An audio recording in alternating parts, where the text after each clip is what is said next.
Good evening. My name is Abbas Milani. I direct the Iranian Studies program here at Stanford on behalf of the Tobe Jewish Center and the Iranian Studies program. I would like to welcome you all to tonight's event. The Jewish Studies and Iranian Studies are both part of Stanford's Global Studies program, and it has been the concentrated effort of the center to have more programs jointly organized. But I don't think they had it in mind that one of the first things we would do jointly would be an Iranian studies and Jewish studies on Jewish humor. But I thought it is the best fitting program. It isn't the first time Iranian studies has done something with Jewish studies. Several years ago, we worked together to bring Leon Wislet here, who at that time was the literary editor of the New Republic, when there was a New Republic. And we talked about the difficulties of covering the Middle East. It would, of course, take, I think, a Seinfeld or a Woody Allen to describe how many emails we exchanged between Iranian studies and Jewish studies to try to find a date that works, that doesn't conflict with a Jewish holiday, with an Iranian holiday, with a bar mitzvah, with journeys that Mr. Krasny was making. I think it was over 100 emails that we finally found today. So thank you all for coming on the day that eventually worked. When I first heard through an email that Professor Krasny had a new book out, it immediately occurred to me that we should really have him at Stanford. Not just because many Stanford professors and scholars and scientists have been guests on his program, but also because he is, although very famous as a radio personality, but he's also a very serious scholar of theater, he's a very serious scholar of humor, he's written fantastic essays and commentaries on different aspects of this cultural domain. There was another, I think, reason that I, aside from the fact that I thought it was a Jewish humorous thing, the Jewish studies and Iranian studies would organize this, there was another reason that I thought this is really a natural fit. Contrary to what the Iranian regime says and behaves, Iran and Jews have a very, very long history together. Jews have lived in Iran for 3,000 years. Iran is favorably, maybe more favorable than any other nation mentioned in the Old Testament. The Iranian king is responsible for rebuilding Jerusalem, and the Iranian Jew saves the Jews from a genocidal attack. She is buried in Iran. Esther's burial place is in Iran. And the city of Isfahan, one of the cultural jewels of the world, a city that has more UNESCO cultural gems than any other city in Iran, is a place where Jews have lived for 3,000 years. There is one of the oldest Jewish cemeteries in Iran, is the Esther cemetery in Isfahan. So Iran and Jews have lived more or less amicably together for 3,000 years. Iranian humor is very much like Jewish humor, directed at dogmatists, at fanatics, and occasionally, sadly, I have to say, it's tinged a little bit with anti-Semitism. But forgive that element of it, and let's concentrate on the fact that we have lived amicably together for a very long time. Finally, the reason that I think we needed to have Michael Krasny, all of you who are here, would accept and concur that he is a sane voice in an insane time. In our time particularly, where, in the words of one colleague here, we live in a post-fact world, he brings a sense of sanity, he brings a sense of sober analysis, he brings a sense of fairness to the discussion that is unique. where bombast is trumping truth, he is the one way we can trump Trump. So it is with absolute pleasure that I invite our very esteemed Michael Krasny to talk about his new book. I'm pleased to be here. I will echo something that Abbas Milani just said, that there has been, for many years, good relations between Jews and Persians, Iranians. In fact, one of the sources of Jewish humor, or at least stand-up humor as we came to understand it, goes back to the Purim spiel. And Purim is a celebration, of course, of coming away from the wicked Haman when Esther in the Bible was able to throw her fortunes with the good king Ahasuerus, the king of the Persians, and as a result of that, she was able to save her people, the Jewish people. But there was also something called the Purim spiel, which is essentially something that was identified with the holiday. It's a holiday of merrymaking and happiness. Not all Jewish holidays are, but that one certainly is. And it's an attempt really to feel joyous about the fact that the tribe, the people, were saved. At the same time that they used to have this Purim spiel, and some of you know the word spiel. It's when you go through essentially a talk, but it was a humorous talk designed to be delivered on Purim. I don't want to get off on this and get in the weeds on it, but I think it's important in terms of just the history that encompasses the Jewish experience and the Persian experience and blends them together in the Old Testament and so forth. The wedding was also a time, of course, of celebration, Jewish weddings, and that was also a time when Jewish humor was simply a custom or appropriate for the wedding celebration. I thought to myself, though, are there jokes about, well, modern-day Iran and modern-day Jews? And the closest I could come to that, and I had heard this joke before, some of you may know it, I went back on the internet, a lot of jokes on the internet, by the way. In fact, I thought people were saying, did you write a joke book? And I thought, what would be the point of writing a joke book? Most of these jokes are part of the public domain, or a lot of them are, and you can find them on the internet if you're resourceful enough. But this is a joke that goes back to 2006, and it's been modified and told in a different way, a number of different ways, but I'll read it to you off of the internet. A flight of Iran Air was flying over the Mediterranean on its way to Tehran. The pilot noticed something wrong. Lights began flashing that should not be flashing. The engines were malfunctioning and the fuel was low. The nearest airport was Ben Gurion Airport at Tel Aviv, Israel. He sent a broadcast, to Syria, hello Syria, to Lebanon, even Egypt and Jordan, saying we have an emergency and require immediate landing. Please respond. There was no response. Iranian pilot. Any Muslim territory, we need immediate landing. Please respond. There was no response. Frustrated, the pilot swallowed hard and contacted Ben Gurion Airport. Iranian pilot, hello, Tel Aviv, we need to land as soon as possible and your airport is the closest. Please give us clearance. Israeli Air Control Tower, hello, this is the Israeli Air Control Tower of Ben Gurion. Where are you going to? Iranian pilot, Tehran. Israeli Air Control Tower in Iran? Iranian pilot, yes. Israeli Air Control Tower, oh, what airline are you? Iranian pilot, Iran Air. Israeli Air Control Tower, and you need to land now? Iranian pilot, yes, immediately, we're losing fuel fast. Israeli Air Control Tower, are you carrying any important passengers or cargo? Iranian pilot, why yes. Ahmed Mahmoud Ahmadinejad and his team of scientific experts, returning from an energy development meeting with France, and Grand Ayatollah Khamenei is with us, returning after attending a fundraiser for Hezbollah, a Lebanese Shiite strategy. Israeli Air Control Tower, oh, is that so? Very well. Iranian pilot, what should we do? Israeli Air Control Tower, repeat after me. Yizgadal v'yizgadal shemei Rabbi. And for those of you who, that's the prayer for the dead, of course. It's actually, the Kaddish is a prayer that sanctifies life, and yet it is associated, of course, with mourning. Well, let me begin by talking a little bit about how I came to write this book and give you some background on that, because I really didn't know I'd be writing a book on humor. There's a pretty serious side to me, and I'm never consider myself really all that easy a laugh as far as humor goes, but I do have that streak in me.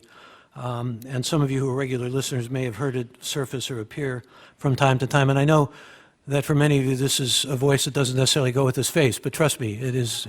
So. I used to think about the great German playwright Bertolt Brecht's wonderful line. It's a wonderful line, but it's a very serious line. The man who laughs has not yet been told the terrible news. And when we read the news, and particularly as Professor Milani was saying now in this political season, we realize how much we probably do need laughter. This was not originally going to be titled "Let There Be Laughter," but that became something that I felt I wanted to really present, and the publisher came up with this cover with a very Moses-looking figure staring up at the sky, holding a divining rod and saying, "Let there be laughter," as Moses might have done. Except when my younger daughter had a friend who saw this cover, she said, "Is that your dad on the cover?" I said, originally, well, let me read a joke that is one of the first jokes in the book. And it's a joke that has a good deal of meaning to it, and what I wanted to do was not only memorialize these jokes, and I had a whole treasure trove of them, but also talk about their meaning. Some of you may be aware of the fact that Freud wrote a book over a century ago called Jokes or Wit and the Unconscious, and he talked about jokes as being not only portals to the unconscious, and I'm not sure that they're all that, but they certainly are very revelatory of anthropology, of psychology. Freud believed that they were tied to aggression, to anxiety, to sexual repression, to so many of these kinds of things, even to rage, and they were outlets, they were cathartic.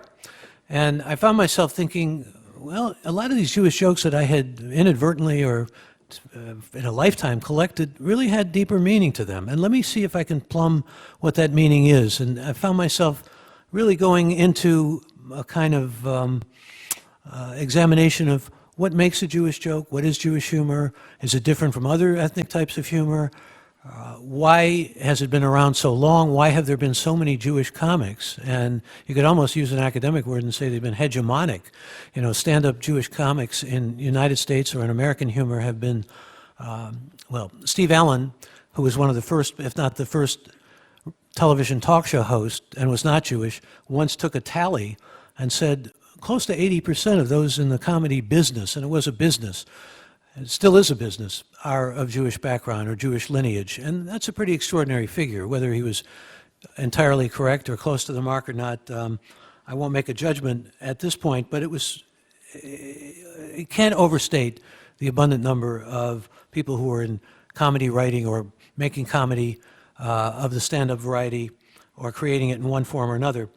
So here's this opening joke in my book about a Jewish grandmother who takes her handsome young grandson to the beach, and the boy is close to the incoming waves and unexpectedly gets knocked down by a powerful one and is washed out into the ocean. And the Jewish grandmother, unable to swim, screams in terror that her grandchild is drowning, pleads for someone to save him, prays to God for help, and as if God hears her anguished cries, a young muscular lifeguard appears and dives into the water. She, meanwhile, is still distraught, terrified that the child has been under the water too long to survive, and the lifeguard brings the blue-looking little boy to shore and begins to administer mouth-to-mouth resuscitation on him while the grandmother continues to pray. Soon, water spurts from the boy's mouth, and he is breathing. The lifeguard reassures the grandmother that her grandson is going to be okay, whereupon the old lady nods, unclasps her hands from the prayer position, and says to the lifeguard, with a bit of an edge to her voice, "He had a hat." Now, you could hear a joke like that and think it's kind of disturbing, and it deals with stereotypes of Jewish mothers or grandmothers being overly possessive and inflicting guilt and all the rest of that sort of thing. Just like the Jewish American princess jokes seem to give a lot of people concern about misogyny and anti-Semitism, and I think there is reason to certainly deconstruct in that manner and find meaning in those veins.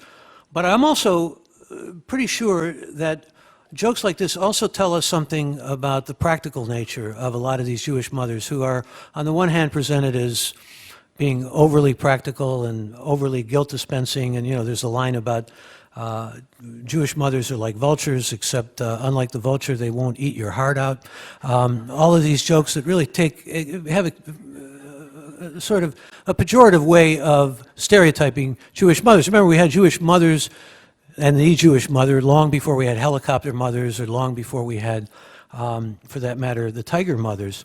So there's a reason to see these jokes and figure them in a different kind of light. They're mostly made up by men. I mean, that's pretty much easily, I think, verified. And even something like the Jewish American princess jokes, which a lot of people take exception to and do argue as being, well, presenting these young Jewish American women, and many of these Jewish American princesses once revealed to be Jewish American princesses are now grandmothers themselves or whatever. But there were all these jokes. In fact, I use as a kind of index different sites, places.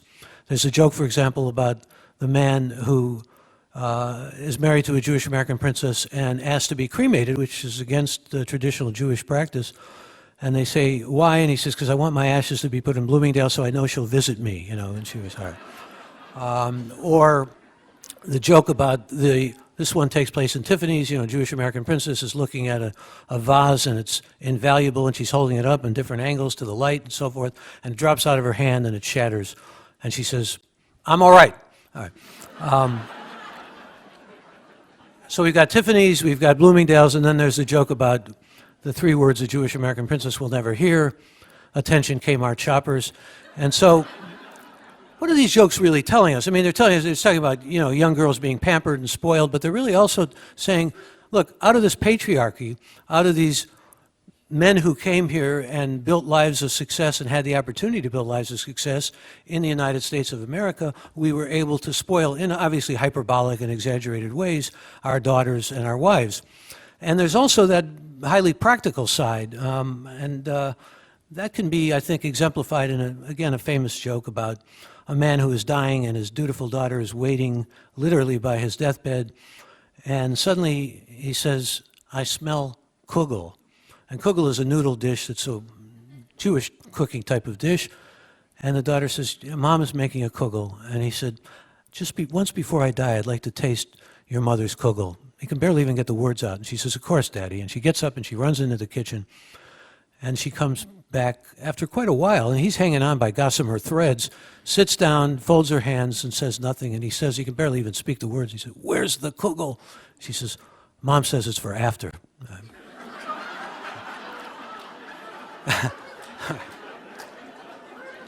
It's a terrible joke in many ways, and a mordant joke. But again, it talks to it speaks about the practical side that was in some ways being heralded and maybe even being celebrated where Jewish women are concerned. It's like the story about the Jewish woman whose husband dies, and she finds out that she can pay for an obituary but has to pay by the word, and she says, okay, Mort died, Volvo for sale. You know, it's the same kind of practicality that I've been talking about. So as a teacher of literature, I was led into different kinds of directions in terms of interpreting, analyzing jokes that had been a part of my life and that had been something that I really wanted to extend and give people sheer pleasure. Because, in fact, there was an article recently in the American Scholar, the Phi Beta Kappa Journal, which talks about, it's always been hypothesized that laughter is good for your immune system, but suddenly they're writing about laughter as being good not only for the immune system, but the cardiovascular system, as well as the endocrine system, and it does reduce stress, and as I've been saying, it's a time when we really, I think, desperately need laughter. So let me give you a sense of just the trajectory of Jewish humor here, and before I do that, a couple of other jokes might be in order, because I honestly thought I know a lot of Jewish jokes. I see my friend David Spiegel, who's a professor of psychiatry here, and his this is an extraordinary power couple, along with the Yallams. If I've left anybody out who are power couples, I'm sorry. I'm sure there are many of you here this evening. These are people who are good friends. There's a lot of these jokes that it seemed to me ought to be memorialized and ought to be analyzed. And there's a danger in analyzing jokes, because once you start analyzing jokes, you run into the problem of people saying, well, you know, that takes away from the humor of it.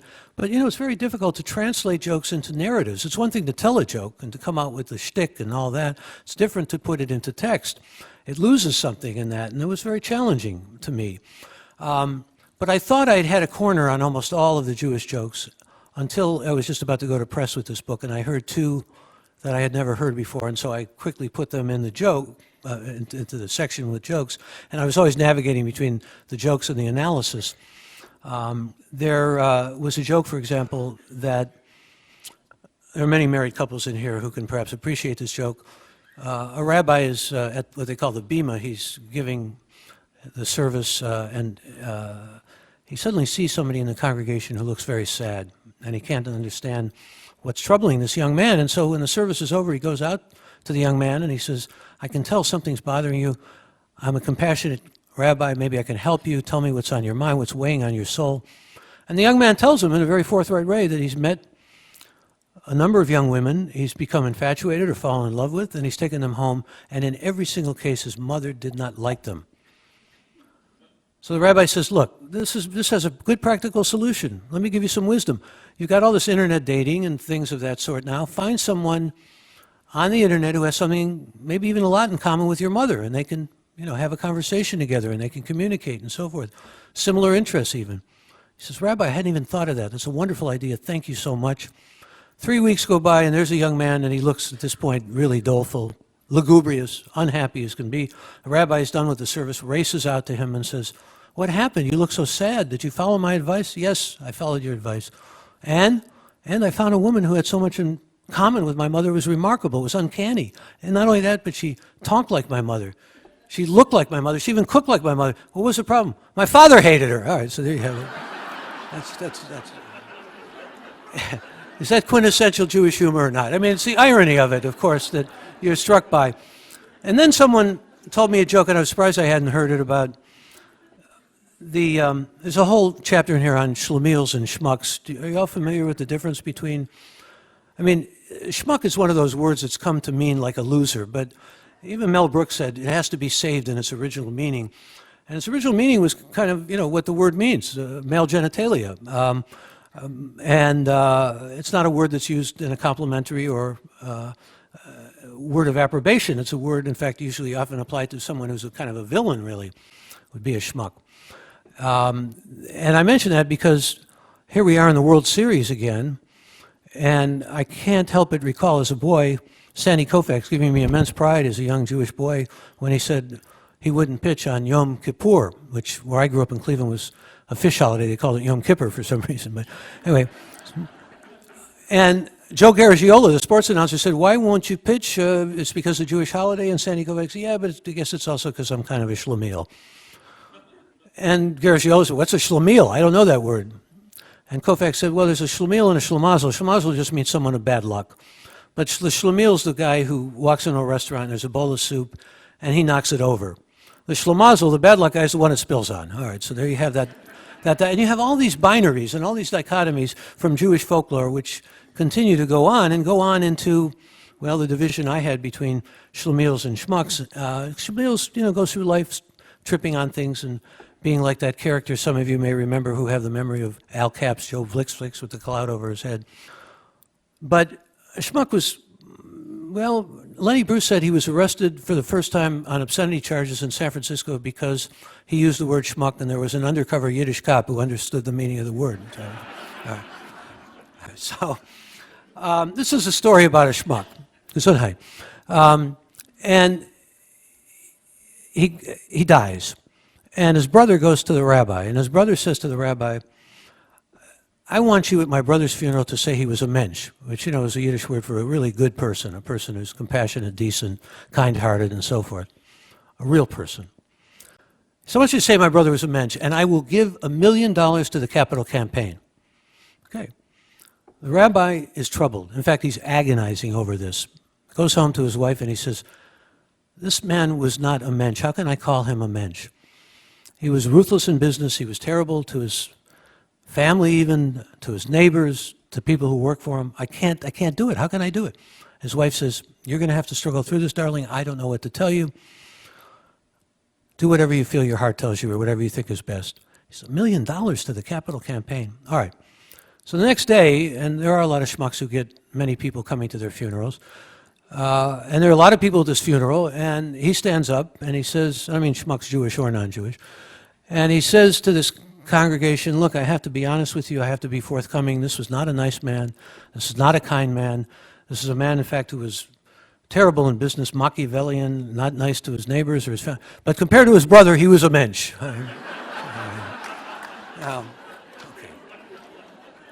Notice how when you tell a story like that, it gets into the locution of Yiddish. It goes all the way back to the shtetl in many ways. And what I want you to be aware of here is that trajectory, because it's a very important one. There's an old joke out of the shtetl that I have in the book about two Jews who are standing in front of a firing squad, and one Jew says to the other, "Boy, don't we have a last request? What if I ask for a cigarette?" And the other one says, "Shh, you want to get us in trouble?" All right. That's the shtetl, and that's kind of the mentality of, people who were constantly facing pogroms, not only from Cossacks, but from Russians on horseback and from the people who in many instances were their neighbors who wanted them dead because they didn't accept the divinity of Jesus or because they were supposedly making blood out of matzahs, Christian blood into matzahs on Passover, all kinds of crazy blood libels like that.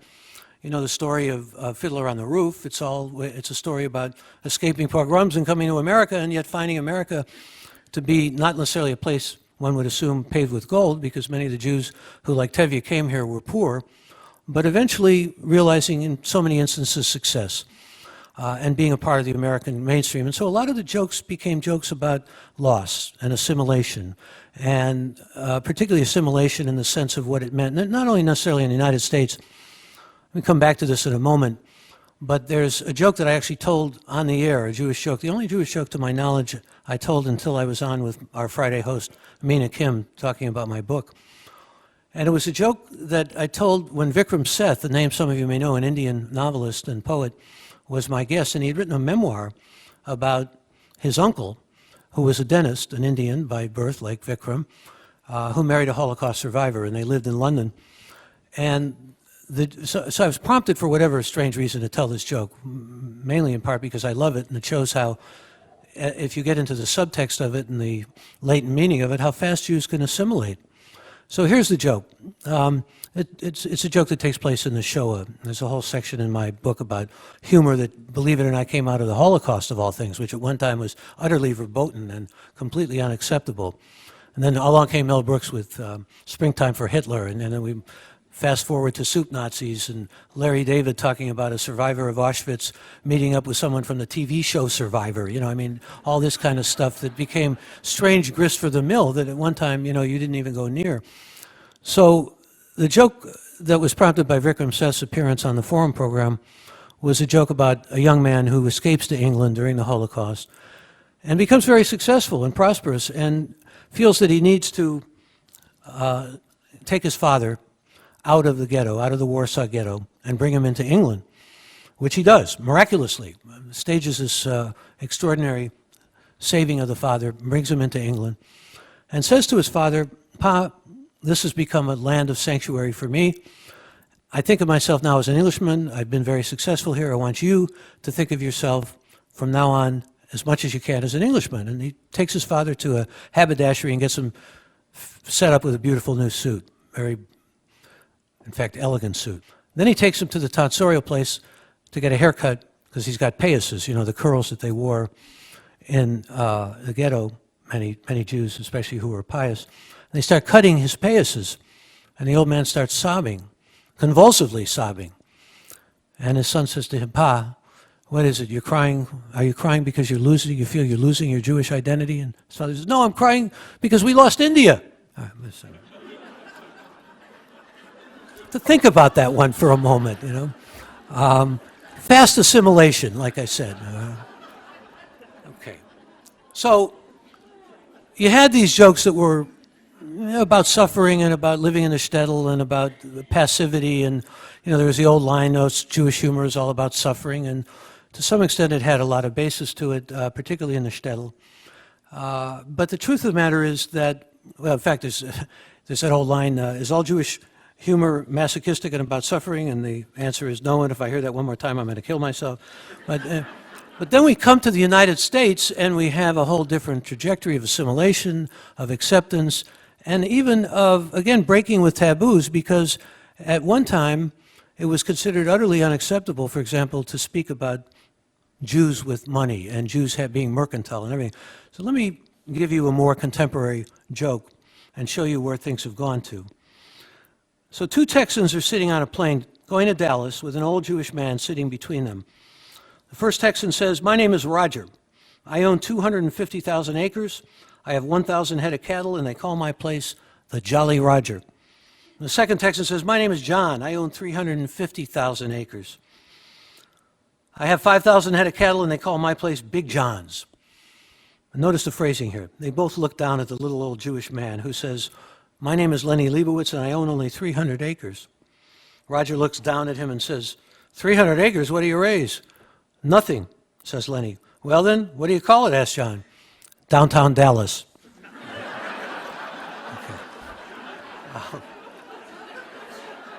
Sorry.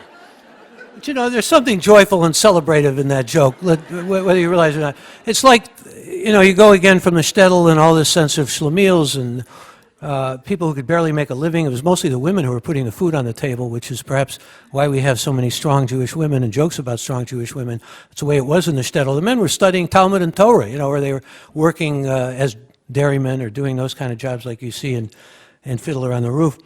But there's also, you know, the story about the tough New York Jew who meets up with cannibals. I mean, this is, again, one of those classic jokes, and it resonates for many people who associate New York with a kind of tough Jewish figure. Lenny Bruce once said, if you're from New York, you're Jewish. Doesn't matter if you worship at St. Patrick's Cathedral or whatever. On the other hand, if you go to a synagogue in Montana, you can't be Jewish, you know, because Montana is not like New York. So this joke has a real, it seems to me, flavor to it along those lines about New York Jews and their reputation for toughness. I love the way some of these narratives begin, because this one begins with a tough New York Jew, a Frenchman and a German, and they're captured by a tribe of cannibals. And the cannibals take them into this village, and there's a big cauldron, a big pot full of vegetables. And the guy steps out with a loincloth, and he says, I speak fluent English. I was educated in the West. And I'm going to tell you what's going to happen to you. He said, we're going to kill you, of course, and we're going to take your skin and make it into a canoe. And that canoe will be used for generations by our tribe. And we're enlightened, and so we're going to let you choose the way you want to die. Because I've worked with my fellow cannibals here in selecting a way that will be more humane, and you can die any way you want. And the German says, I want to be killed by a Luger, and he figures they won't have a Luger. And sure enough, the leader of the cannibals takes a gun. It's not a Luger, but he takes a gun out of his loincloth, shoots him dead. He said, the Frenchman, how do you want to die? And he says, guillotine. Figures there's no way they could have a guillotine. The guy takes out of his loincloth the hatchet and lops off his head. The tough New York Jew is asked how he wants to die. He says, give me a fork. And the leader of the cannibals says, you want a fork? He says, yeah, I want a fork. He says, well, I have a fork here in my loincloth. I carry a lot of things in my loincloth. He hands him a fork. He takes the fork. He starts stabbing himself. He says, here's your goddamn canoe. All right. So.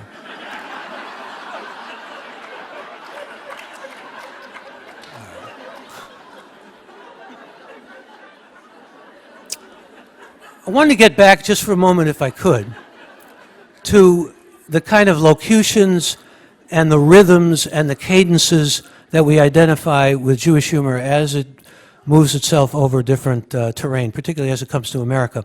I once asked the great Nobel Prize-winning Yiddish novelist Isaac Bashev, a singer, I was on a stage like this, and I said, I was a young man, I was very solemn, and I said, Mr. Singer, do you believe in free will? And he said, I have no choice. You know, there's that.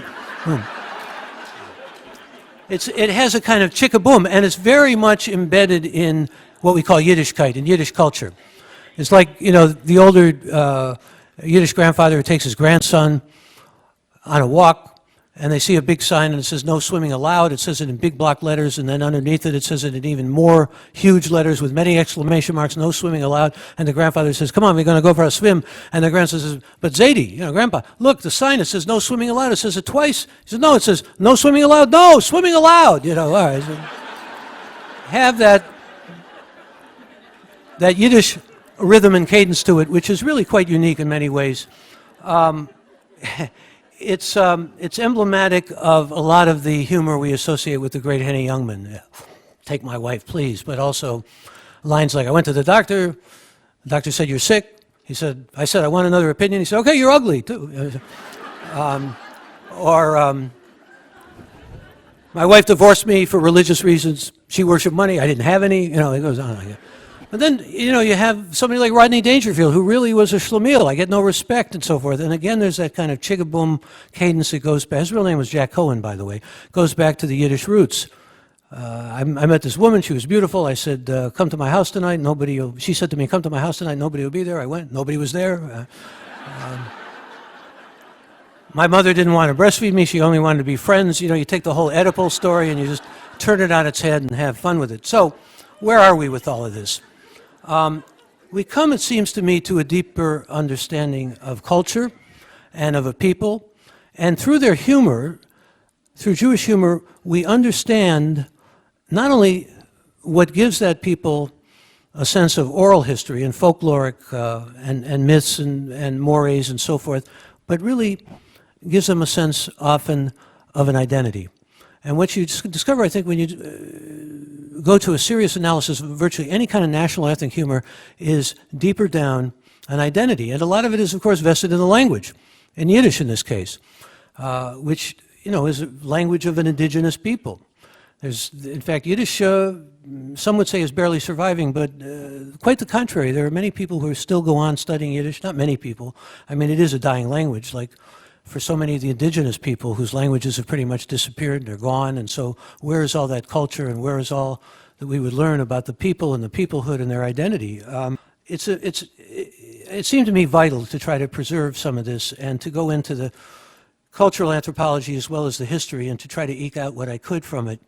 And there's a lot, because it covers, you know, a couple of thousand years, really. You go back to the Bible, even in the Old Testament, you find irony in the prophets and you find double entendres and puns in the Old Testament and so forth. A lot of it depends on your translations. I had the privilege of having dinner this evening with some of the members from the Jewish Studies Department who have devoted a lot of their life to the study of Yiddish and Yiddish literature.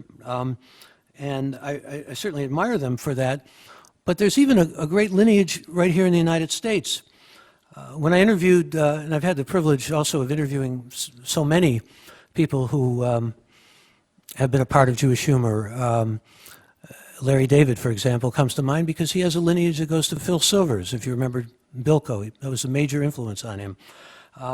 You think about Joan Rivers, who I also interviewed, and was a very lively, fun interview, as you might imagine, also sad in some ways. But she said she was influenced mostly by Lenny Bruce. In other words, even here in the United States, we now have a transgenerational lineage where humor is concerned that one can eke out. Howard Stern, the bad boy of radio and so forth, but still very funny, I think, many occasions very funny. He's not everybody's cup of tea, to be sure, but he talked about the influence of Don Rickles and Mad Magazine on him, and guess who was always at the helm of Mad Magazine? It was Jewish guys, mainly from Brooklyn, you know, and you get into the reasons behind this wealth of really comic genius and of so many Jews who have been preeminent. It's true there have been a lot of Jews in medicine and in physics and, you know, all of those fields too, but comedy has been extraordinary. It can't be, as I said, overstated.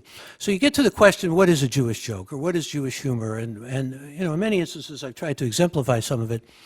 You have jokes that can't be separated from any other group except the Jews. One of those actually takes place across the pond. And it's a joke, I said physics, it's a joke about this great winner of what is the UK counterpart of the Nobel Prize in Physics, and he's to be knighted by the Queen. And he bends down to be knighted along with a number of other men who are going to be knighted, and he has a yarmulke on. And the Queen says, "Why is this night different from all other nights?" Okay, so now it may need a little explanation. On a Passover Seder, the youngest person at the table at the Seder says, "Manishtana halayla hazeh," which means, why is this night different from all other nights? So it's just a pun on the word night.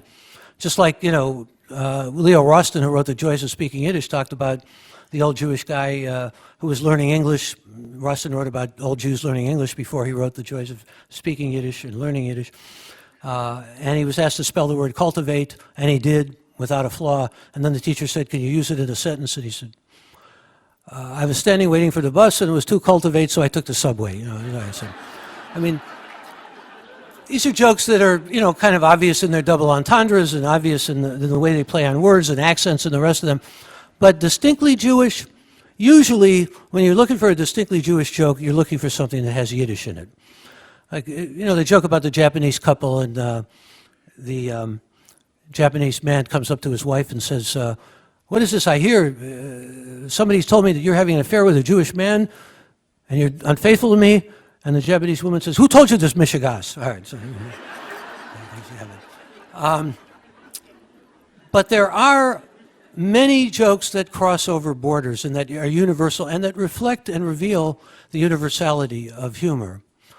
I'm self-conscious about dropping names because, one of my students, Dr. Krasny, when you got the names to drop, don't be self-conscious about it. I do mention a lot of people in this book that I've had the good luck of having interviewed, and not only comedians, but others as well. But there is, in fact, let me just tell you, I've been talking about England a little bit. In my research, I found some things that were just downright silly, but made me laugh, and I felt I had to include them.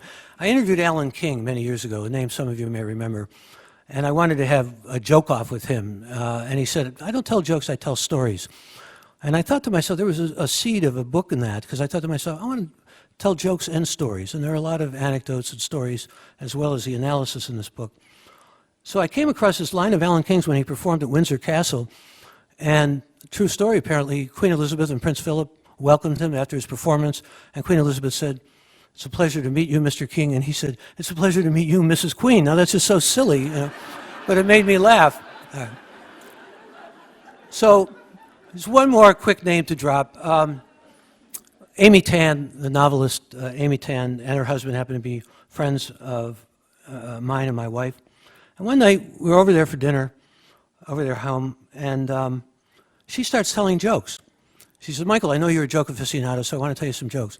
Well, I'm listening to her tell jokes, and first of all, there's a joke that I heard as a young man. When do Jews officially acknowledge that life begins? And the answer is after medical school. All right. So Amy tells me this joke, except it's about when do Chinese officially acknowledge life begins after medical school. Same joke. And then I was astonished because here's a joke that I heard that goes like this.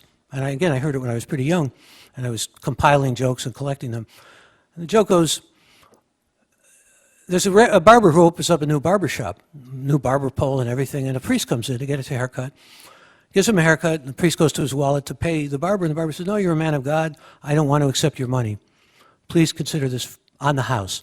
The next day he goes out to get his morning paper, and there's a crucifix there with a thank you note from the priest. A while later, a minister comes in and gets a haircut, and the same identical thing happens. The minister goes to pay him, and he says, no, you're a cleric, you're a man of the cloth, I don't accept money from clergy. Next morning he goes out, there's a beautiful Bible there with a thank you note.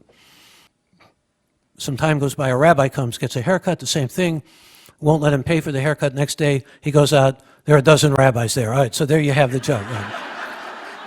All right, now, it's a funny joke, I'm sorry, but it's a joke that Amy Tan told me, and she said, well, there was a German guy, and there was a French guy, and then a Chinese guy, and there were 12 Chinese guys out there, Except he didn't want to show the German and the French guy he was in bond with them because they were fellow Europeans or something. I mean, these jokes mutate, and they morph, and they go through a whole different kind of, I guess you can, for lack of a better word, call it evolution.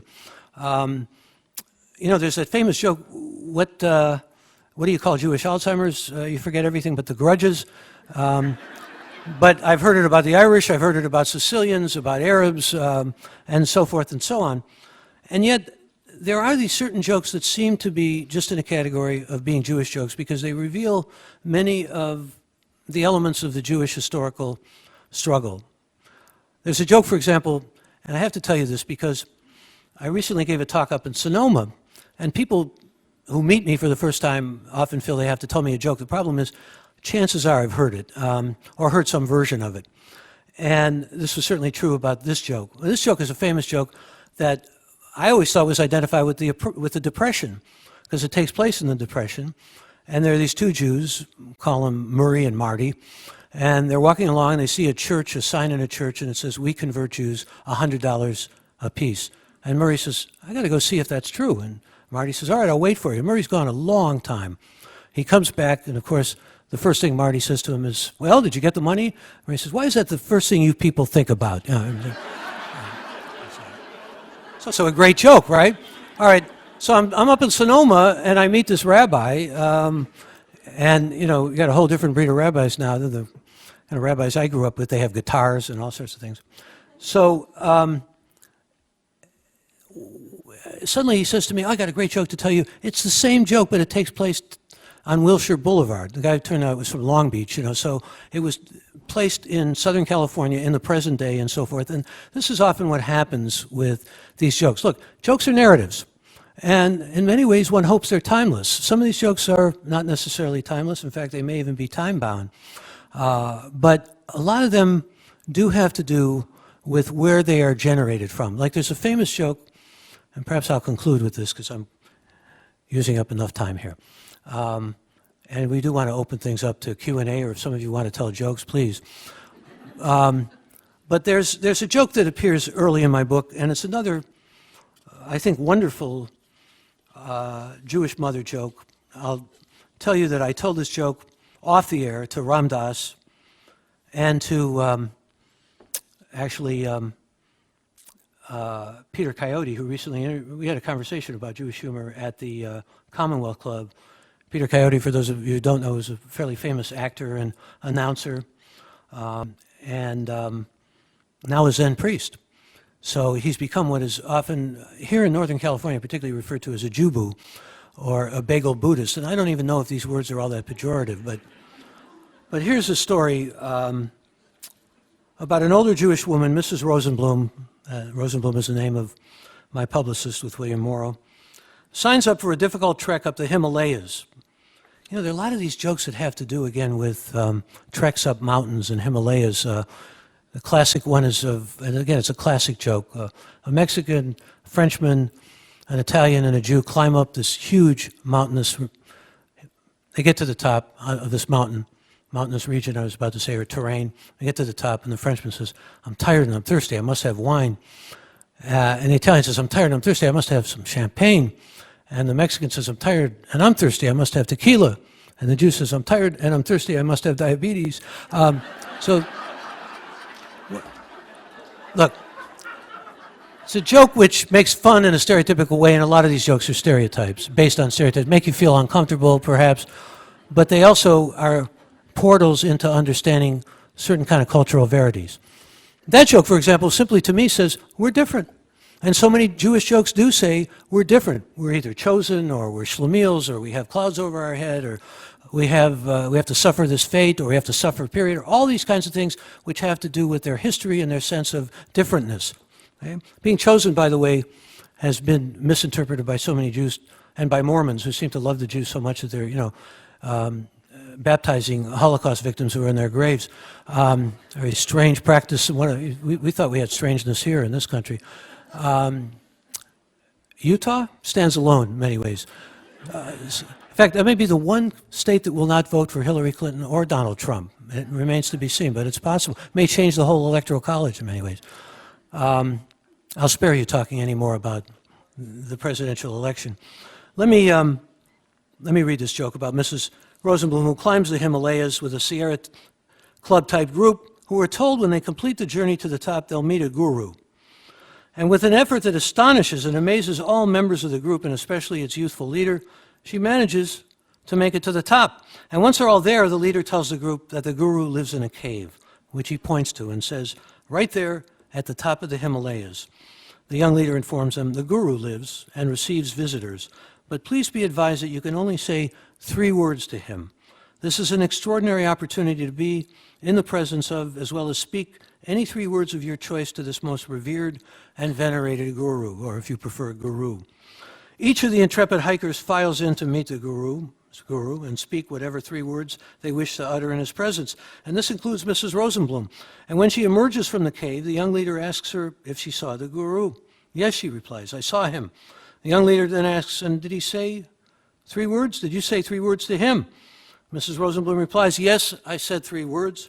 And the curious young leader then asks, may I ask what those 3 words were? And Mrs. Rosenblum answers, Sheldon, come home.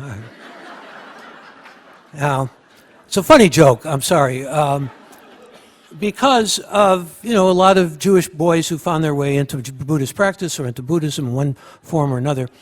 And like Ram Dass, like Peter Coyote. But what the joke is really saying is, again, come back to your roots. And it's a Jewish mother, again, kind of dispensing guilt. There's another version of the joke which just says 3 words, enough is enough, But really, it's decoded as having a lot to do with coming back to, and Philip Roth made a very important distinction many years ago between what he described as Jewishness versus Judaism. Now, I think the mother in this story is saying both. Come back to your Jewish identity, come back to your Judaism, to your roots. Okay? And, the reality of it is, you probably, if you want more jokes, maybe you're going to have to read the book. But there's a lot of seriousness in this study of mine. I could have been writing a dirge or an elegy. I wanted the book to be upbeat. I wanted it to have a kind of relentless humor to it. And I like to believe I succeeded. But you be the judge to that. So far, all the Amazon.com reviews, including a few from friends, our favorite book, except for one that gave me only 2 stars, and he said, take the jokes, leave the cannoli. Didn't like the analysis, only liked the jokes. And then there are people who read this book and love the analysis, and they can leave the jokes or take the jokes, whatever the case may be. But it's both. It's one as much as the other. I wanted to have, as I said, a collection of jokes, but when they started saying things through marketing like 100 of the greatest jokes of all time, I thought people are going to mistake this for a joke book, which I didn't want. And then when they started saying Michael Krasny knows more Jewish jokes than anybody on the planet, I actually found myself recoiling. Because first of all, how do you empirically prove something like that to begin with? I mean, it may be true for all I know, but I don't, there's a Talmudic saying, make me more than I am and you make me less than I am. And I didn't want to necessarily be made into less by inflation and being made to be more. But there are a lot of jokes, and there is a lot of analysis. And I'm proud of the book, and I hope those of you who read it find laughter in it, but also find light in it. Thank you so much.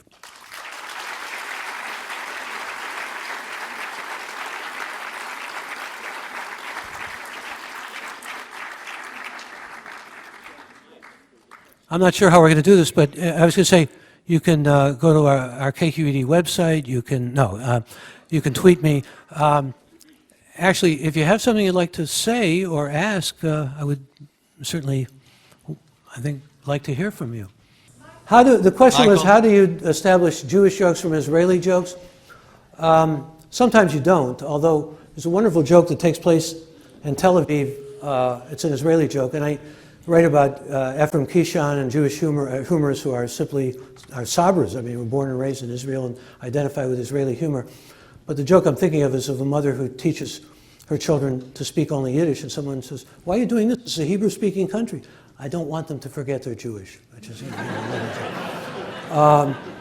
but it's just another secular joke. I mean, you could transpose it onto almost any other national Jewish background. A lot of jokes about Israel, though, or Israeli jokes, have to do with a certain characteristic that is often, again, stereotypically marked about Israelis. Let me give you an example. It's, again, a famous joke, I think. There's an American, a Russian, a Pole, and an Israeli. All right? Somebody walks up to them with a big clipboard and says, excuse me, gentlemen, I'd like your opinion of the meat shortage. And the Polish guy says, what's meat? And the Russian says, what's an opinion? And the American says, what's a shortage? And the Israeli says, what's excuse me? That sense of, Israelis we're on El Al Airlines, right? And the stewardess comes up to a customer and says, would you like dinner? He says, what are my choices? Yes or no? Or there's a joke about the Israeli rowing team. You know that joke about the Israeli rowing team? The difference is 8 guys are rowing and 1 is standing up and yelling. But it's just a reverse. 8 are yelling and only 1 is rowing. I almost blew it there for a moment. So what you get is a sense of how Israelis see themselves, I think, in a lot of that. And remember, the Jews went through a pretty tough thing called the Inquisition. And yet a lot of the contemporary jokes where you have rabbis and priests, often ministers as well, but so many of them are rabbis and priests, show a kind of interfaith amity.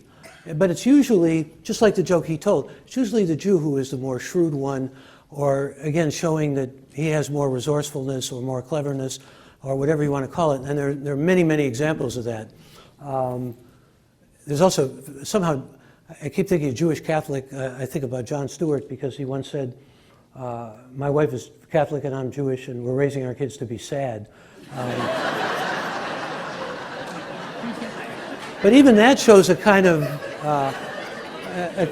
affinity where Jews are now recognizing that they may have a lot more in common with Catholics and may get along well with Catholics in ways that they never had dreamed of. And it's almost, again, something celebrative about that. In fact, there's so many of those jokes that were set up, especially with a priest and a rabbi and showing different wiles or different wits and so forth, that I just to pull out another example would be foolish of me, probably in one way. But one of the first jokes I ever heard, I think, and I was a kid, was a joke about the rabbi and the priest who were buddies, and they're such close friends, in fact, that the priest says, watch me do confession. You might be interested in this. Or actually, I'm going to tell another one than that one. I started with, do I have to follow through on this one? All right, and then I'll tell the other one. No, the standard one, the classic one is a priest and a rabbi are friends, and the priest said, you know, you can tell me we've been friends for years and everything. Have you ever tasted pork? Have you ever even just tasted it? And the rabbi said, yeah, I've tasted pork. He said, well, let me ask you a question. Have you ever had sex? And the priest, look here, my friend, I'll admit to you openly, yes, I did have sex once. The rabbi said, hell of a lot better than pork, isn't it? All right.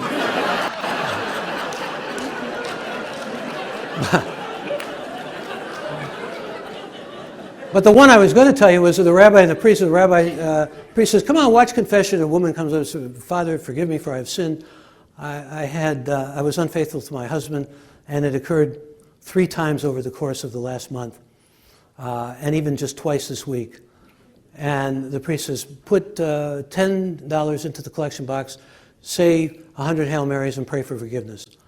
And then another woman walks up and she says, yeah, I'm sorry to admit this to you, Father, but I've been unfaithful to my husband. It's been 3 times this week alone. And he tells her, put $20 in the collection box. And the priest says, you know, I'd like to go out for a smoke. Do you mind taking it over? You get the same thing over and over again. The woman walks up and she says, you know, I've had been unfaithful and infidelity 3 times. And rabbi says, I got a special this week. You know, you come back. Again, it's the mercantile side of the rabbi, but also the rabbi being friendly enough with the priest and intimate enough with the priest that he can take over confession. I mean, this is a sacrilege when you really think about it. And as you see humor developing, Jewish humor particularly, you get more into this kind of sacrilege.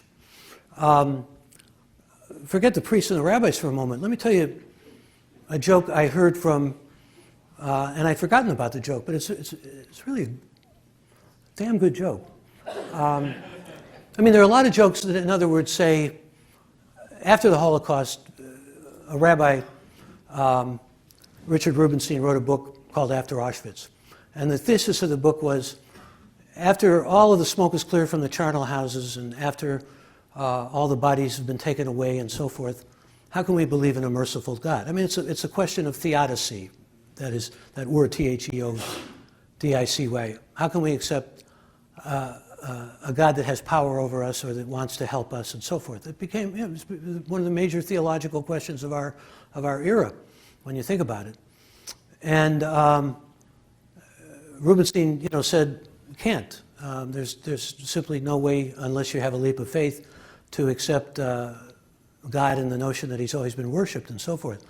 And a lot of these jokes, in ways that are funny, reflect that and reflect the irony of that, Does anybody here have any serious objection if I use a fairly well-known profane word? Nobody cares? We're in enlightened Palo Alto? All right. No children here? I'm not talking about the inner child within, all right? All right, so I'll give you a couple of examples quickly. This is a classic that was made into a cartoon. There's a man who, a young enterprising reporter is told, has been worshiping at the Wailing Wall for on 32 years. And this reporter thinks, I'm going to find out what this old man's story is. And he goes up to him and says, is it true you've been worshiping here for 32 years? And the old man says, yes, it's true. He says, and what do you pray for?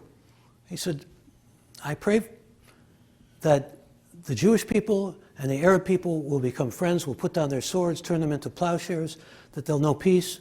And I pray that politicians will stop being so venal and so corrupt. And the enterprising young reporter, just a knee-jerk, curious question, says, what's been the result? It's like talking to a fucking wall. Okay, there you go. So, the joke that Dan Pine told me, the guy who wrote a cover story in the Jewish paper on me, which makes me look like Ben Franklin with peepers and everything. As I get older, you know, I don't like what I see in the mirror. My vanity starts catching up with me. I just read the Chair said the same thing. She said, she was looking in the mirror and said, who is that person, you know? A little bit of vanity in that, but it's also, you know, realizing sweet bird of youth is taken off and flown away. So here was a joke about a guy named Yasha who suddenly hears the voice of God. And the voice of God says to him, Yasha, I want you to follow my instructions. I want you to sell your house, all your worldly goods, your watch, any jewelry you might have, and put it in a sack and go to Las Vegas. And Yasha, the word of God, Hashem, you know, I will do what God has bid me to do. Doesn't even give it a second thought. Goes to Las Vegas. And he's there, and the voice of God speaks to him again. Says, Yasha, go to the Venetian casino, and the first blackjack table you see, take all of what's in your sack and put it on the first hand of blackjack. Yasha does as God asks, as God requests. Takes all this money, all his possessions, everything has been turned into cash, puts it on the first, and he's dealt, most of you know how to play blackjack, right? All right, he's dealt a 10 and a 9, which, you know, it's pretty sure a winning hand. And the voice of God says, take a hit. And Yasha says, how can I take a hit? God says, take a hit. This is the voice of God telling you to take a hit. He says, trembling, give me a hit. Dealer turns over an ace. He's joyous. He's ecstatic. How can he possibly lose? You know. Here's the voice of God say, take another hit. But Lord, I mean, every odd is stacked against me. I can't possibly. Take another hit, Yasha. Yasha takes another hit. Dealer turns over an ace. He's got 21. He wins all this money. He can't believe it. He's ecstatic and everything. He's waiting for the voice of God. Finally hears it. Unbe-fucking-leavable. All right, that's the voice of God.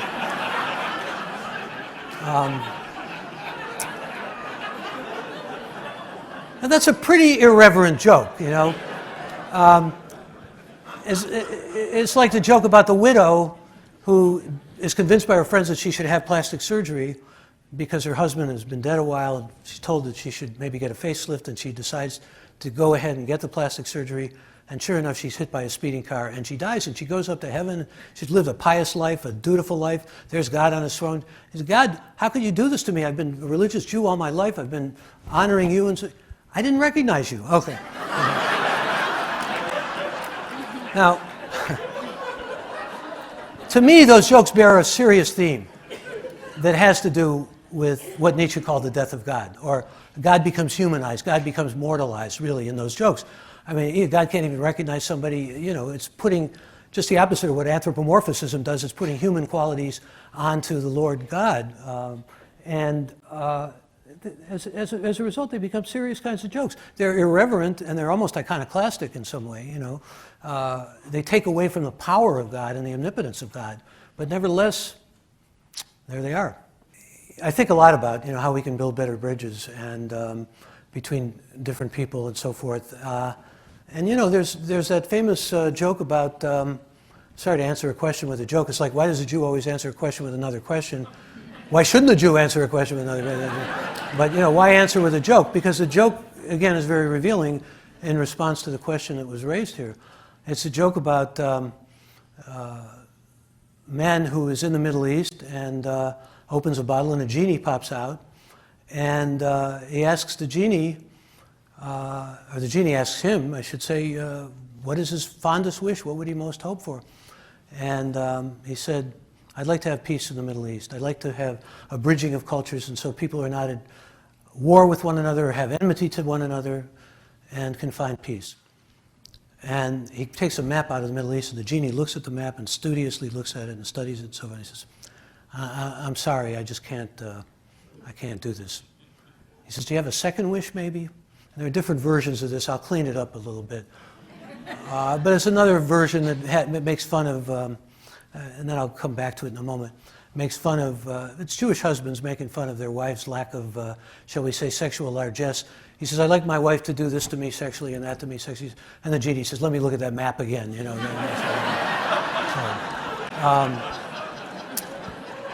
We'll get back to the series of the question in a moment, but there's a whole chapter on sex and marriage, and understand the fact that there's a big binary there with Jews too. I mean, there's a celebration of the man, Isidore Rosenfeld, who goes to the parish church at 3 o'clock in the morning, rings the doorbell, and the priest is in his pajamas, Father Murphy. Father Murphy, what can I do for you? It's 3 o'clock in the morning. He says, I'm Isidore Rosenfeld. I want to tell you, I'm 84 years old. I have a wife who's 29. We have sex 3 times a day and twice at night. The priest says, I'm Father Murphy. I'm a Catholic priest. Why are you telling me this? He says, I'm telling everybody. But then there's a joke about the old man who marries a much younger woman. She's upstairs, he's downstairs. She says, come up here and make love to me. He says, I can't hear you. He says, come up here and make love to me. He gets closer to the stairs. I can't hear you. What did you say? She's got like a megaphone. Come up here and make love to me. He says, I can't do both. There's the division. All right. I said something before that some of you may have caught. I just said it kind of in passing. I could have written this book as an elegy because a lot of this Jewish culture, I think, I write about some of the young comics like Sarah Silverman and Chelsea Handler and Amy Schumer, who both Schumer and Chandler happen to be half Jewish, and then there's again a lineage to Joan Rivers. But the sense of Jewish humor being rooted in an insular experience and a ghetto experience, as Jews have become more a part of the mainstream and more secular and more assimilated and everything, that's changed. And you would expect it to change. There's a joke I like to tell, and I told with Scott Simon. Naturally, he asked for this joke on Weekend Edition on NPR. He specifically asked for this joke. It's about a man who's walking with his son. It's in the middle of the 21st century, and someone walks up and says, your son's such a handsome boy. And he says, thank you. He says, what's his name? He says, Shlomo. He says, what kind of name is Shlomo? He says, well, he's named after his dead grandfather, whose name was Scott. It's kind of a hopeful joke because the Jews name after the dead, and there's the cyclicity of naming someone Scott to keep the assimilation going, but then in the name Shlomo, we've gone back. And so there's that cyclicity in that joke that's healthy, it's positive. But a lot of Yiddish culture, of course, especially Ashkenazi Yiddish culture, which this is mostly based on, is disappearing. And yet one can hope that it will live on in so many different ways. I don't say this on the radio because I don't editorialize, except sometimes, I suppose, in a sort of subversive way or sneaky way. I don't really mean that entirely. But I realize sometimes in retrospect that that's the case, like it or not. We're in a pretty difficult time now. I mean, I have to tell you, I know many people are frightened about this election and how it's going to turn out either way. I mean, I suspect, there probably are very few Trump supporters here tonight, but even if you are an ardent Hillary supporter, you don't know what has been wrought by all the division and all the enmity and all the, frankly, ugliness that this campaign has brought forward. And it disturbs me deeply and profoundly. And, one can just hope, I suppose, in the goodwill of the American people. A lot of things have been brought out from under rocks, it seems to me, as a result of this campaign. A lot of really obnoxious and unacceptable behavior and horrible kinds of things that we were just joking on the way over here about how all those people who are so adamantly opposed to George W. Bush, he looks almost like a savior now to many of them. The reality is there may be very tough times ahead, and we're into a whirlwind now we never would have anticipated. I don't want to overstate this, but I think it's real. I feel it. And I've been in this business of analyzing news, as many of you know, for a long time. I wish I had facile kind of response to the important question that was asked here. And the only answer I have is that we have to keep trying. We have to keep hoping, and we have to keep trying.